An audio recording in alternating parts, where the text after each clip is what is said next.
He was a king of an island paradise, a living fragment of primordial time.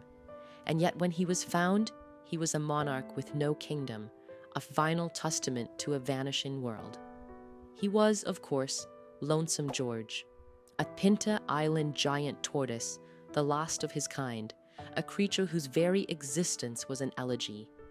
His story is not merely the tragic tale of one animal.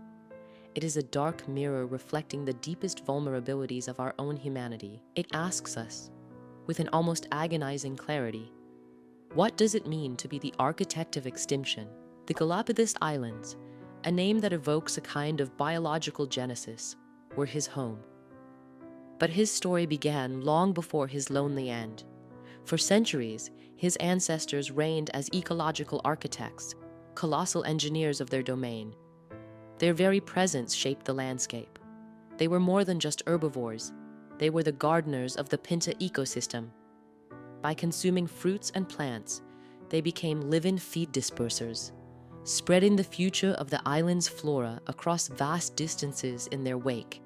Their massive bodies, their deliberate movements, even their simple wallowing in the mud, created microhabitats, pathways, and clearings that allowed other species to thrive.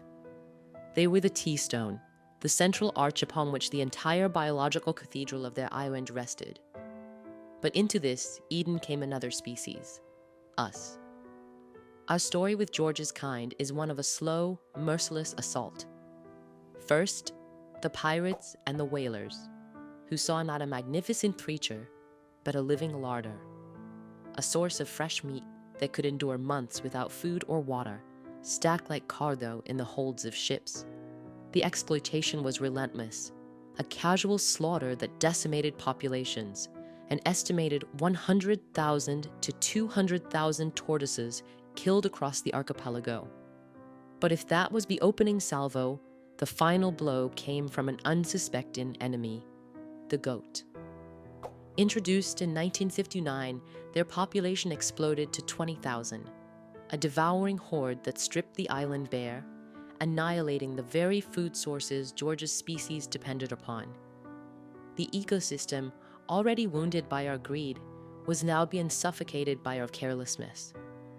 And so, the great Pinta tortoise, once a vibrant population, was reduced to a single, solitary being. His discovery in 1971 was a moment of fleeting hope, a frantic, desperate effort to cheat death itself. Scientists brought him to the Charles Darwin Research Station, a kind of gilded cage for the world's rarest creature. They tried everything. They sought a mate, first from his own species, then from genetically similar ones. But time, that most unforgiving of masters, had already sealed their fate. The eggs laid by his potential partners were non-viable, and on June 24, 2012, Lonesome George passed away, not just a death, but an extinction. The loss was immediate, profound, and absolute. The planet had lost an entire lineage, and in its place, a void, an ecological vacuum. The vegetation grew unchecked, the balance of the island's life thrown into chaos, a symphony with its lead instrument forever silenced. But here is where the story pivots, where the tragedy of extinction becomes the crucible of rebirth. Lonesome George's legacy is not just a tombstone, it is a challenge. It is the catalyst for what could be the greatest ecological resurrection in human history. Scientists, driven by a spirit of defiant hope, discovered tortoises with George's genes on another island, a biological ghost in the machine. We are now working to selectively breed these hybrid descendants, to bring back a lineage from the very brink of oblivion.